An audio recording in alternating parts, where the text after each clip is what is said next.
All right, welcome to episode 10 of the Market My STR Show podcast. This is a big milestone, double digits, Jeremy. So here we go. Number 10, first guest. Number 10 and first guest. Well, you were really my first guest, but now you've I you've guess that's true. evolved. You're kind of a Yeah, co-host now, so you're in couldn't it. get rid of You me. can't get out. So anyway, for those of you who have never listened to us, this is the Market My STR Show. We have a dual responsibility to help STR owners and co-hosts make the most out of their experience. The first 10 episodes, candidly, have been way more geared towards co-hosting because Jeremy and I have a business that we have partnered up on called Altver, which is a co-hosting company we're building and still looking for our first client in 30A, which is why we have Dan Calonge here with us. Dan, did I get the pronouncing of your name right? Good enough. Okay. Very good. How would I do it perfectly? Dan Calonge. Dan Calonge. Okay, good. All But right. close enough. You did well. Pretty close. All right. So anyway, for those of you who don't know Dan, Dan is at this point I'm going to go ahead and say he's a good friend. He is an accountability group with us. We can learn a lot from Dan as a co-host. He has had a really cool experience as a co-host, and we're going to let him tell you all that. But for now, Dan, welcome to the podcast. Welcome to our show. Yeah, glad to be here. Thanks All for right, so having we're me. going to get right into it for all of those. This show is really not about us, and we're going to be able to lean on you for a lot of the experiences you've had. But we're going to get right into the questions. So for me, the first question is, I'd love for you, Dan, to tell us your story. How did you get into short-term rentals, and what led you to launching? It's Avanza. What's the full name of your business? Avanza Vacations. Avanza Vacations. So yeah, tell us your story. Yeah, so I've had about 30 years of corporate experience with technology companies mostly. Lived around the country, lived in Seattle for 10 years, lived in Miami for 7 years. I currently live in Lexington, Kentucky. And, about 3 or 4 years ago, I decided to buy my first short-term rental. And I thought, this would be interesting. I thought of it more of like an investment. And I just went ahead and pulled the trigger and bought a place. Looking back now, I didn't do anywhere near the preparation that I should have I done. don't think anybody does. Yeah, exactly. But it was in a market in a place called Lake Norman, which is one of the largest lakes in North Carolina. It's just north of Charlotte, about hour or so. And I got tuned into that area from a friend of mine that was big into short-term rentals. And so, we bought a cabin there on the lake. We thought this would be a great investment and we could spend, weekends there and things like that. And that was really the start of it, with no intention really of doing anything else. That was kind of step one. And then, as we went through the first year, I was managing the property and it was doing very, very well. And I really enjoyed the hosting. I thought it was really a neat business to be in.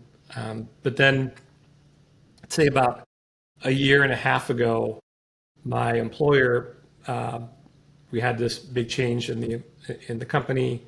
I ended up leaving the company, and now, and then I had a decision to make. Do I just pursue another job, W-2 job, or do I try something on my own? And after so many years of being in corporate America, I thought, this is probably the best time to try something on my own, more entrepreneurial, and give it a go and see how it goes. And as I thought about that, what really came to mind was how much, I was really enjoying managing my short-term rental and really making it perform. And I thought, I could probably do this for other people too. So that's when I made the decision. Then I started last April with Avanza Vacations, as we're calling it. Avanza in Spanish means to advance. Okay. My family's from Cuba originally. I'm the firstborn in the U.S. So, for me, I've got a big tie to that community, that culture. Mm. So, we launched it, and now here I am. We're recording this So in that was September. about a year and a half ago. Yeah, about 16 months ago or a year, over a year. Gotcha. And how We've long ago got. did you buy the property? I'm sorry, what's that? How long ago did you buy the property? When did you purchase?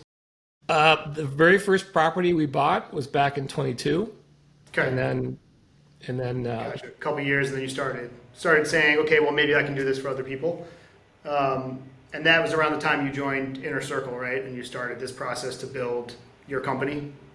yeah, and then I'm a big believer in being part of groups where people know more than you do. People are exposed to things that you're not Help them level exposed to. up. And I really didn't know anybody in the short-term rental industry, hardly anybody. So I saw it as a way to really improve my skill set and get to know people. But when I did that, I didn't have the idea of doing a business like this. It was really just to be able to buy another property, perhaps. Which is what I think But a then lot that of change people, happened, and then especially a lot of people I at that made the time. decision. Yeah, I think a lot of people at that time, that's probably why they joined, right? Because let's go ahead, let's buy the next one and keep redoing this process. But you ended up going down the management path. Tell us a little bit about your business model, right? Because today a lot of people talk about, are they doing the full service property management, or are they doing what kind of feels like a little bit of a new term, co-hosting for clients? What's the Yeah, what's that's a the great direction question. you've gone? Yeah, I mean, because that's a very confusing thing for many people. So I'm essentially a full service property manager. The only difference is that I follow what's called a co-hosting model, which basically what that means is that the owner of the property collects the money directly from the guests versus me, and Right. then I just invoice the owner at the end of the month for my services. They get the money, they get that income, and then what I like about that model is that as an owner myself, I like the idea of owning my own listing, and most property managers don't let you do that. Right. You really have to have the listing on their Right. account, which it's easier to manage for them, but at the end of the day, all the reviews and all the benefits you get over the year or two or three or four that you have your property really stays with them. And if you decide to leave, then you lose all that. I, as an owner, thought, that's not how I would want it. That's an asset. I want to keep that as an asset and keep those reviews. And so that's why I intentionally went that route to make it more so that the folks that are working with me can keep those reviews. And if they want to leave, they can. But Right. they can leave with those reviews and not feel like they're being held hostage. If Yeah, that makes and I think sense. that's one of the big advantages, right, of co-hosting versus property management. Scott and I, Altvair is going to be a co-hosting business. We're going to follow a lot of the same procedures that you are in terms of owners getting paid out first. It's their listing. But with that, do you see any, are there disadvantages on your side, you think, as being a co-host versus a full service, like traditional property management company? I mean, I think probably some of the bigger disadvantages for me in my business is the fact that it is more complex. I mean, instead of managing just one Airbnb account, we're managing, 9, 10 different accounts. So that becomes a little bit more complex. Less Also, the fact streamlined. that, we don't collect the money. So and not that it's a bad thing. I think it's great that the owner collects the money directly, but then, we're typically on the hook for, thousands of dollars of expenses that we need to get reimbursed. Right. Yeah, it's a But lot of I've had carrying. great owners, great clients, had no problem with that whatsoever. So I don't see that as really big negatives. But they're just, if I had to pick any, those would probably be the ones that for my business. But I think the benefit that the client gets is worth going through that. Yeah, agreed. I think, there is probably an advantage to us collecting the funds, but that also comes with certain requirements, right? A lot of states require licenses, and I know you just became licensed in North Carolina, right? So if you wanted to at this point, I guess you have the opportunity to make that switch and collect funds down the road. Yeah, I'm now fully licensed in North Carolina. I'm a licensed broker. I can do either model without any problem. But as of now, I think the co-hosting model is one that I like a lot, and I think it benefits the client. So I'm Yeah, I'm preferring that model agreed. for now. Dan, Nice. did you get your license in any way because you're not worried, but there might be a change down the road in the way the state mandates how you manage properties, or was that any part of your decision making process? Yeah, I mean, that's a great question. I think, I'm just going to caveat this. This is very state dependent. Every state is very different. So when I talk about North Carolina, it might not at all apply to another state. But in our case, in North Carolina, the real estate commission makes it pretty clear that if you're getting paid, compensated to manage somebody else's property, you need to have a license. And that's pretty black and white. Now, are there a lot of people in the state that don't follow that and do it anyway? Sure, there are. But for me, this is my business. This is a professional business that I'm a part of here, and I want to make sure that what I'm doing is completely above board, completely legal. And so, that's why I decided to do it. But No, it makes yeah. total sense. So it's about a year and a half ago or so that you started. So let's get into the fun thing. I think it was coined the Dan method at some point in the last year or so. But you went from, I guess, one client to how many you're at now. But what was kind of that process? If you don't mind talking us through, like, what was it? What were those first steps that you took to start reaching out and getting client attention? Because you live in Kentucky, right? You're remotely managing in North Carolina. I'm sure you have some connections within the local community, but how did you reach out to those owners? Because I assume a lot of them don't live in the local area of Lake Norman. Yeah, I mean, when you start a new business, it's always stressful. You never really know exactly how it's going to go. And for me, it was, I had left my W-2 job and I was doing this full time. And I really thought, okay, I'm putting 100% into getting this going. So I ended up at the very beginning really doing a lot of cold outreach, just reaching out to Sure. owners directly, calling them, texting them, talking about their property. I Yeah. would find properties that perhaps weren't doing that well online in Airbnb.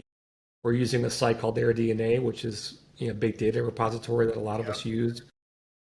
And I was able to find properties that weren't doing as well as I thought they could be. And it just turned out that my very first client was a person that I reached out to, and she just happened to be in that mental state where she was tired of her property Ready manager. for a She change. felt like it wasn't really going that well, and I just happened to catch her at the right time.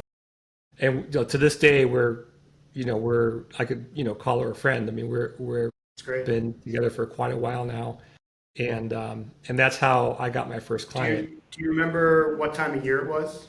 Like, was it peak season, between peak, during off season? Because I feel like right now, Scott and I in Florida are in a period where people might be looking to change. I'm wondering if it Yeah, was I mean similar. definitely the off season is probably the time when you can find clients the easiest. But I got most of my clients during the busy season. So this client I got in May of last year, and then that's where it started, and the Sure. Yeah. rest, the majority of them I got during the summer. So, and the summer is a busy season there. So I always tell people, don't think, well, I could only look for clients during the off season. You just have to find the person at the right time, is when they're thinking about their property. And one thing to think about is during the busy season, people are realizing maybe I'm not hitting the amount of money I should be hitting right now, and they start to get frustrated. So it could be a great time to reach out to people. So Sure. Yeah, I guess it's just a little bit, it's probably a little more challenging to navigate peak season if they do have a bunch of reservations on the books. But again, like you had said, they don't own that listing, right? I guess there is a way to break that contract, and potentially that management company then moves those listings to other homes or those reservations and keeps them and allows the person to leave. But it's probably a little bit more complicated in peak. Um, so so you started with cold outreach, which actually is something Scott and I are going to start doing here in the near future. Before this call, I was actually starting to put together that list. You at some point switched over and you started doing Facebook ads. yeah, Tell us a so little bit about how that kind of came about and what your focus has kind of been to help really become what we've mentioned before as like a person of interest. Yeah, the majority of customers or clients that I have now that came after that were through Facebook ads. And so the way I did it was I looked for all the homes on this lake, and this is a big lake, so it's 500 square miles of water, so it's a huge Huge. lake. There's 1,100 homes that are on the lake, so there's a lot of homes there. So it's not like when I think of a lake, I don't think that big. So Yep. there's a lot of homes, and so I went through and analyzed most of the homes in that lake to see which ones I thought would be good opportunities for me to potentially manage and reach out to. And then I identified who those people were, and I started advertising to them through Facebook ads. And it was really just putting out videos about how to be successful as a host on the lake. Right. And I think what helped make it effective is that very few people are creating content about Lake Norman short-term rentals or Lake Norman vacation rentals.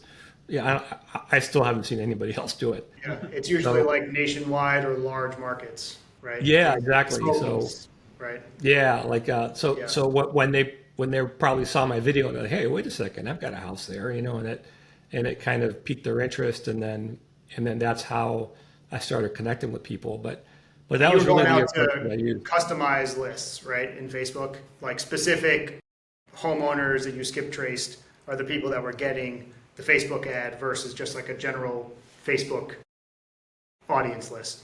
Yeah, that's right. So because these people the majority do not live in that area. If I were to just advertise to that area, I would miss a lot of these owners because they don't live there. They live in New York, or they live in California, or they live in Florida, and they have a home on the lake in North Carolina. So I created this list, and then that's who I really advertised to, and grew the list over time. I included people like cleaners, handymen, Sure. other people that I interact with in the market, so Yep. they get to know me as well. But yeah, and it's a very effective strategy. But I'll say it's not easy. It's simple to do, but it's not easy because you got to Yep. really create content and continue to create content over a And long if, period and of if you've time. never done it, it's a lot. I had mentioned on a previous episode that I thought I was putting out a Facebook ad that would take like an hour and a half, and it took me like 6-7 hours, to finish it. So it definitely takes time, but your process is working. I think at some point you had mentioned you did have a client meeting, and I think you closed that client, and you said it felt like the way they were talking to you, they knew you, but you hadn't met them yet, right? Yeah, I mean it was. I'm thinking of this one client in particular that we got on a phone call, and he pretty much knew everything that I was saying. And finally, I asked him, how is it that you know so much about this stuff? And he's like, well, I just watch your videos, and and so there was a lot of trust built, with that. It's got to be Um, a way easier conversation in yeah, that I mean, there's scenario when another they know client they know that, like and trust you already. yeah, exactly. Like there was another client that, after 5 minutes into the call, he just kind of cut me off and said, "Look, let's just get this going. You know, I want to get Nice. get going with you." So, yeah, that's a benefit of putting out content and having people get to know you and understand your point of view, how you approach things, and the suggestions that you have. It really you don't just educate, you also uh, get people to know you a bit more, which makes it much easier to connect when you do get on a phone call. Yeah. Well, it's working. Scott and I are both deploying the Dan method into Florida. Hopefully Great. it's repeatable and we're doing like you did. I mean, you're specific to Lake Norman. We're doing our best to be specific to each town within 30A because 30A people talk about 30A all the time, but they don't talk about Inlet Beach or they don't talk about Rosemary Beach specifically. We're hopeful for a similar outcome.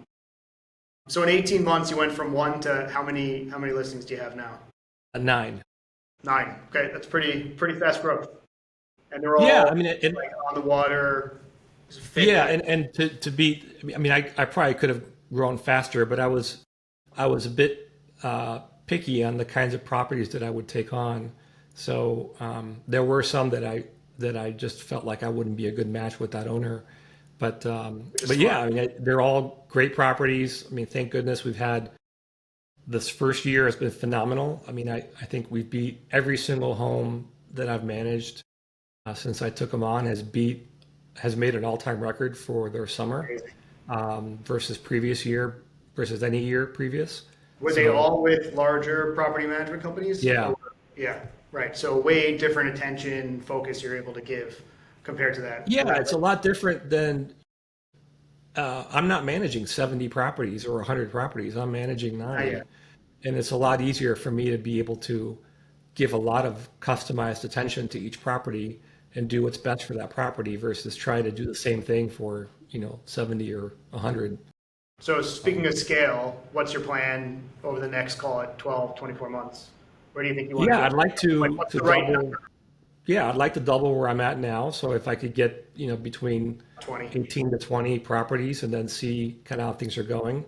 I do not want to grow too fast because for me, keeping high performance and high quality and having a good outcome for my owners is the number one priority. And if it means I need to grow a little slower, that's fine. That's really because I want my reputation to lead, what I'm doing. And You want to be so, proud. You want to be proud of your business, right? I mean, yeah, that's, yeah. And yeah, we've done great so far and I want to continue that performance, next year and the yeah, year after. for sure. So.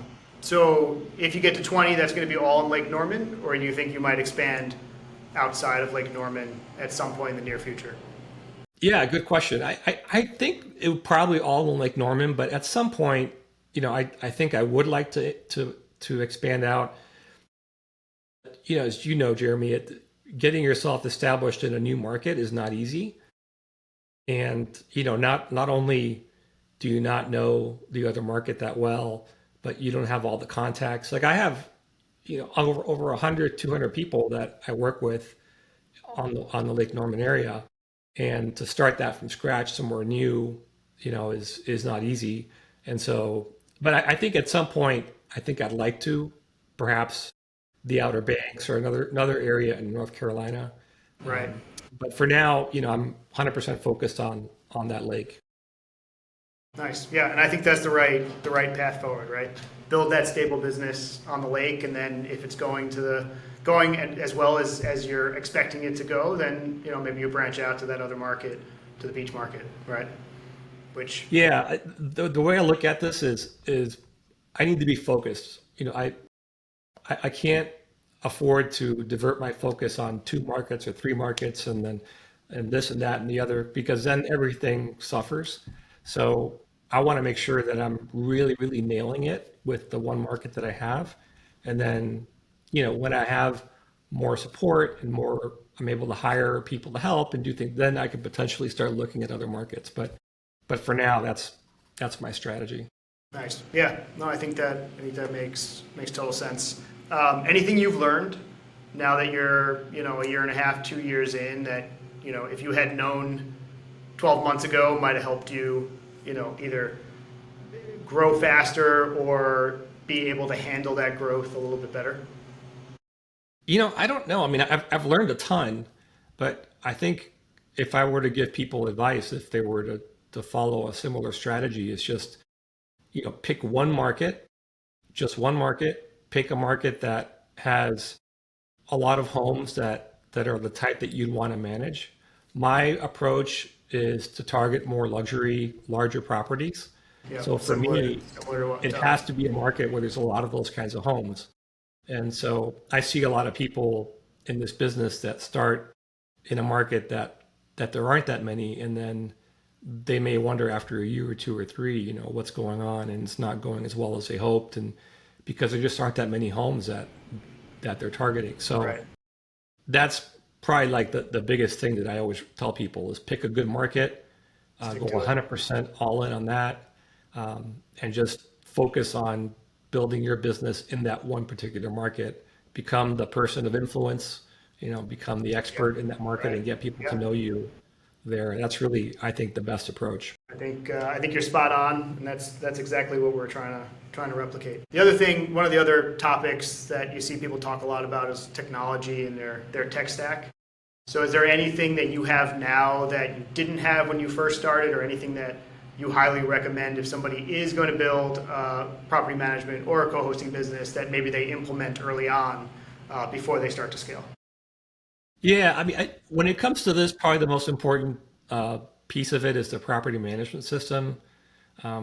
That it really depends on your long-term goal. If your goal is only to manage a handful of properties and you don't have no intention of growing past that, then there are some tools like Hospitable that are fantastic, very easy to use systems that can manage that for you. But if your goal is to grow to 10 to 15 to 20 to 30 to more, then it probably makes sense to start with one of those Yeah, systems that's more built for that.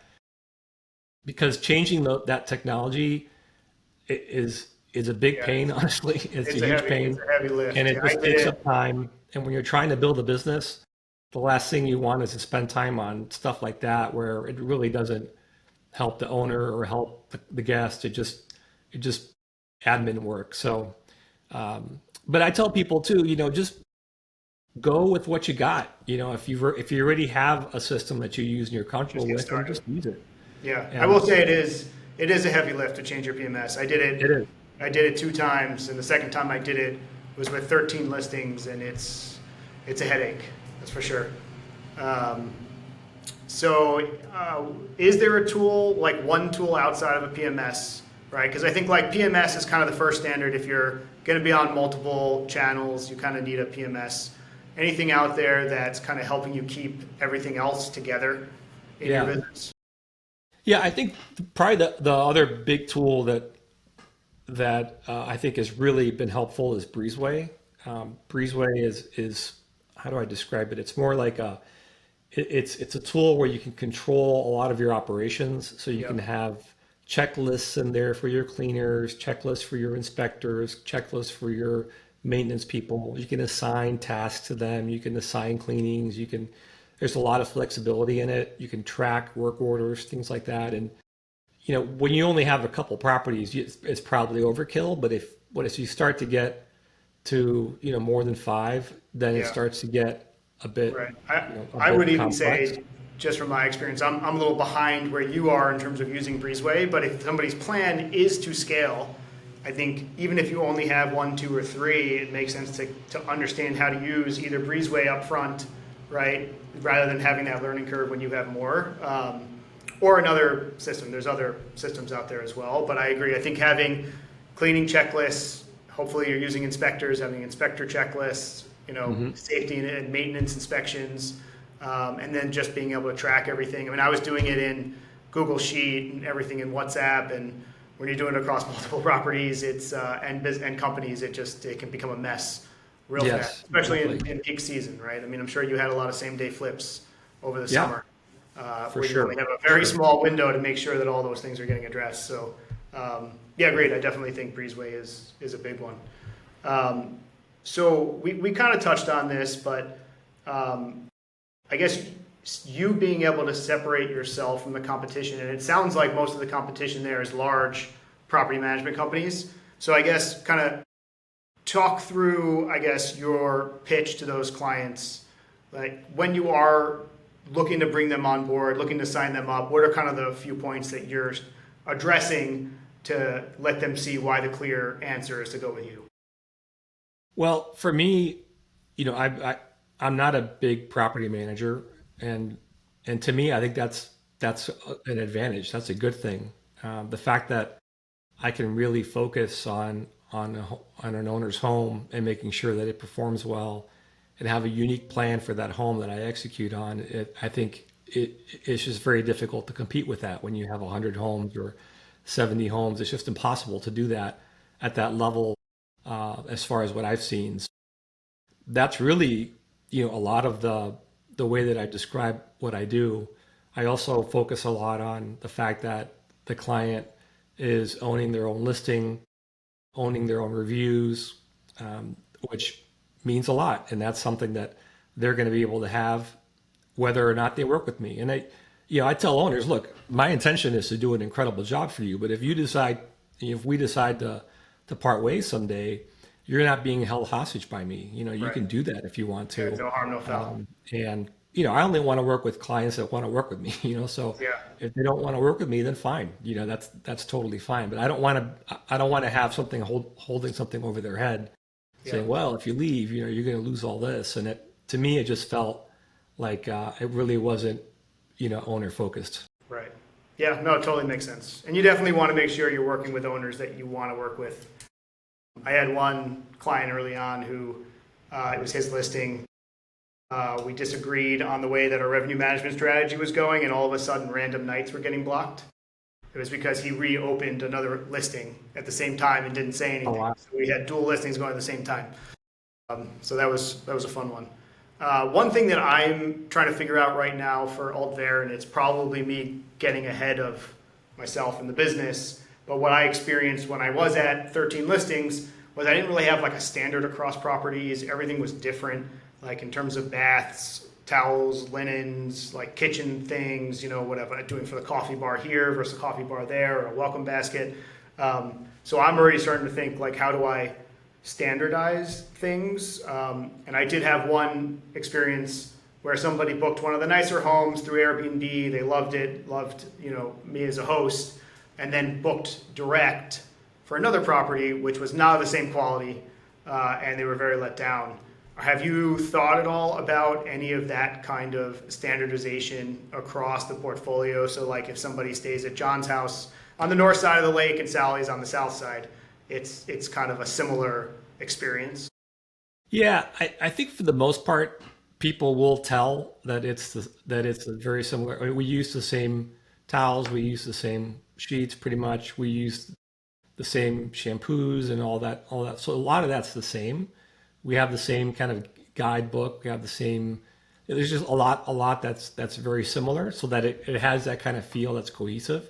But we still do tweaks for that particular home. But the homes are very different.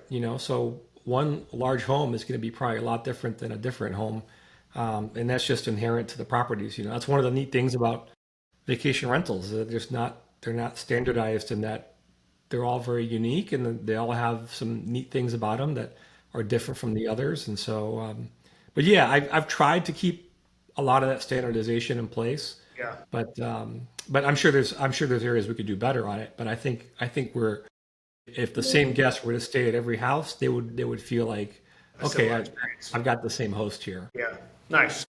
One of the things I think I need to figure out, because like I had built a Google sheet so that my VA could start placing orders, and it was like, well, these are the sheets, so this is option one, but if for some reason you can't get that fast enough, or they're not, they're discontinued, then this is option 2 and option 3 and option 4, and then just figure something out. Ideally, I think what I'm going to try and do for us is figure out how can I use commercial type products versus residential type products that are maybe a little bit more readily available and less likely to be discontinued. But we'll see where it goes. I'm probably getting ahead of myself. No, that's spot on, but that's right. Yep. So Dan, let's dig a little deeper in the market. You had mentioned primarily luxury homes in the Lake Norman market. Like, is there a bedroom count, bathroom count? Kind of walk us through the type of property that looks like one that is in your portfolio now. Yeah, so the portfolio right now consists of 4, 5, and 6 bedroom properties that are on the lake. Every home has a dock. They're on the lake. They have frontage to the lake. That to me is very important, because the amount of money a home can earn on the lake versus just one block away is night and day. Sure. So for me, that was a conscientious decision that I made from the very beginning. So they're all larger homes, but again, I don't necessarily take any larger home, but there's a lot of very nice homes on the lake that fit that category, and there's plenty to go around, and so it's, for me, that's been my sweet spot. So for on the other side of it, for guests, do you see like a trend or a guest pattern in any way? Who's staying at your homes that are on the lake? Yeah, what's kind of interesting is that I expected when I started getting going in the Lake Norman market that a lot of the guests would really be from Charlotte, which is just an hour south. And while there are, a lot of Charlotte guests, the majority really are from other metros that are driving distance to the lake. So this is not a fly to kind of market. It's not like in Orlando or something like that where people are flying to get there. People typically are driving within 4 or 5 hours away. So we have a lot of guests from Washington D.C., from Pittsburgh, from Atlanta, metros that are within driving distance. So that's probably the majority of people that we see is people that come from these different cities. So we spend a lot of time. One of the things that we do differently as well is that we use a lot of Facebook ads to look for guests. Most property managers, at least in my market, very few use Facebook ads to look for guests. And if they do, they're promoting their business, their property management business, and not a particular property, which is one of the things that I tell the owners is that, look, we create Facebook ads just for your property. Like I don't care about my company. It's really about making your property shine and getting getting bookings for your property. That's really the focus. And so it's a unique strategy that, I don't see others doing. And we advertise a lot in those metros that I just mentioned because that's where a lot of people are coming from. Large property management companies are doing custom marketing strategies for any of their homes. Yeah. So when it comes to, if anybody's listening to this, or we've clipped this up for you, or you've clipped it up and you're putting it out there, what makes the Lake Norman area so special for people who are looking to vacation either on a lake or somewhere from those markets that you've talked about? Yeah, I mean the lake is fantastic. Like I said, it's a huge lake. It's enormous. It feels almost like an ocean, and sometimes it's so big. There's just a lot of people that have discovered it. I make a lot of videos about the market, and I just did a recap video of summer of 2025, and this year we had another increase of 17% in terms of spend for vacation rentals during the summer. The previous year was 27% increase. The previous year was a 41% increase. I mean, every single year it's been growing. And I think a lot of it has to do with the fact that people sort of discovered it, I think, during COVID. Yeah. And we're like, wow, this is really a neat place. So it's And growing, the fact but that, slowed a little bit, it looks like, right? Or it sounds like the growth has slowed, yeah, it's, slowed a little. But I guess if you go, like you said, if you go back to the COVID period, everybody was hopping in their car and headed somewhere, right? So that Yeah. makes a little sense. Is there, does the listing number go up? Available listing yeah, number? the listing number has Yeah. definitely gone up, but at the same time, from my analysis, the revenue has gone up faster than the number of listings. So Nice. while listings have Wow. gone up in the market a lot, overall spend has grown so much that there's enough to go around, if not more, for most owners. So So with it's Lake a good place to Norman, invest. so with Lake Norman, feels pretty peaceful while you're sitting out on the dock. There's not. Yeah. It's so big because it's so big. You don't feel like there's 15 speedboats going by the property at. Yeah, it depends. Like if you have a home right on the main channel, you're going to see boat traffic for sure, and you're going to probably see jet skis and all that just whiz by. But if you're in a cove or if you're in an area where it's a little more isolated, it's very peaceful. So it all depends on sort of what kind of home you select to stay at. But you've got both, and I think there's probably 5 or 6 restaurants that are on the lake that you can drive up to your boat with your boat, and you can park there and have lunch, and then Nice. which is awesome. nice. So it's nice. It's a great place to have some recreation. I'm excited for the Couple more. Dan method retreat to get on a boat, That's Lake right. Norman, go to a So restaurant. just a couple more questions. So let's transition a little bit to advice. What's the most common mistake that you see property owners specifically make? They buy a luxury property on Lake Norman. Maybe they're trying to self-manage it, I suppose, or even if they decide on a rental manager. Like, are you seeing some pretty common mistakes that they're making? Yeah, probably the biggest one is that I think a lot of owners to this day even they figure, well, I've got a nice home, I've got nice furniture. that should be plenty. People should just love this house. The fact of the matter is, the way guests look at a property is they think about what's me and my family going to do in this place. And if there isn't things for my kids to do, or things that, like I have one person that I've been talking to for a little while now that has a phenomenal home, and the home is probably one of the most beautiful designs I've seen anywhere. But it's really designed for adults, and there's not much for kids to do. And so, I could just imagine kids showing up and breaking things and being bored. And I can't even hear you, Jeremy. So I don't know if our connection is. can you hear me? Okay. Okay, you're back. Go ahead. You're back. Where did I cut off? At the point where you were talking about the most beautiful, one of the most beautiful properties you've seen from a layout perspective. Yeah. So there's a really nice home, beautiful furnishings, but it's really designed for adults. It's not designed for kids. And so, as a family traveling, am I going to want to stay in a home where there's not much for my kids to do?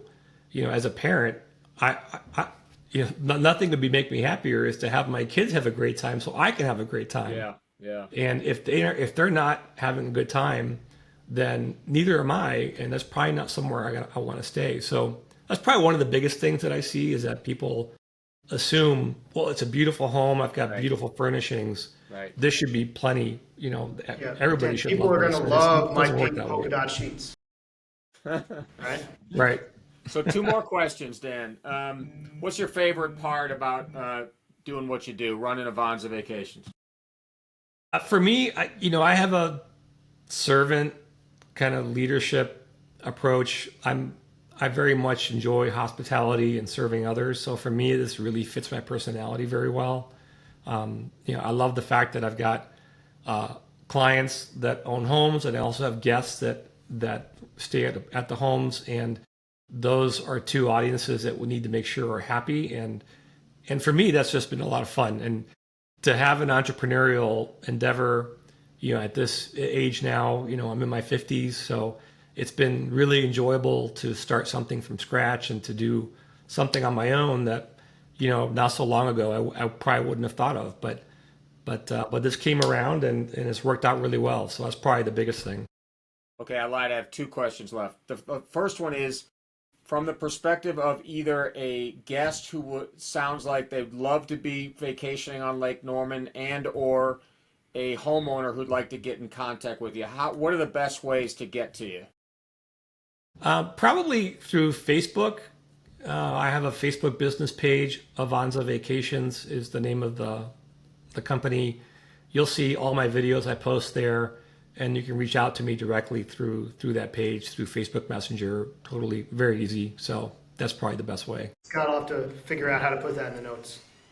Okay, I will do that. I will definitely do that. And then final thing, since we've been on this this discussion with you, any like parting words, anything that you think, yeah, I'd like to share this before we go. I think if the audience listening is people that are looking to get into the management business, it's very doable and there's a lot of opportunity.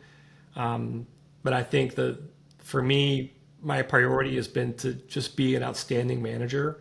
And then if I can do that, then everything else will follow, is how I'm thinking. So, I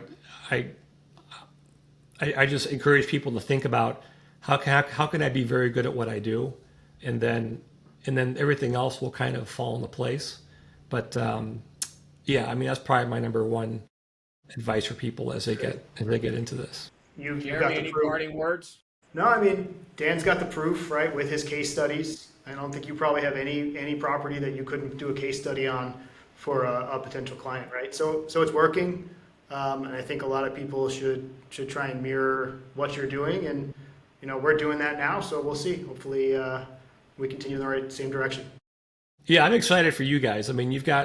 You're in one of the most dynamic markets in the country. You two are, I've gotten to know you over the last year or two, and I have a lot of respect for both of you. I think you're going to do a great job. So I'm excited for the future you guys have, and you picked a great market to really focus on. It's one of the largest markets in the country, and there's so much opportunity. there's probably a lot of homes that need help, so We just got to get them so on the that's phone. great. I appreciate that. Dan, thanks for joining us. We'll have you back at some point, but appreciate it. And it's been great having you share some of the things that you've learned over time with everybody here. And we'll see you soon. Yeah, and I'm happy to talk to anybody if you want to reach out. If they need some, just some tips or want to talk about anything, I'm happy to do that. So We'll see you in the appreciate next it. episode, everybody. Thank you.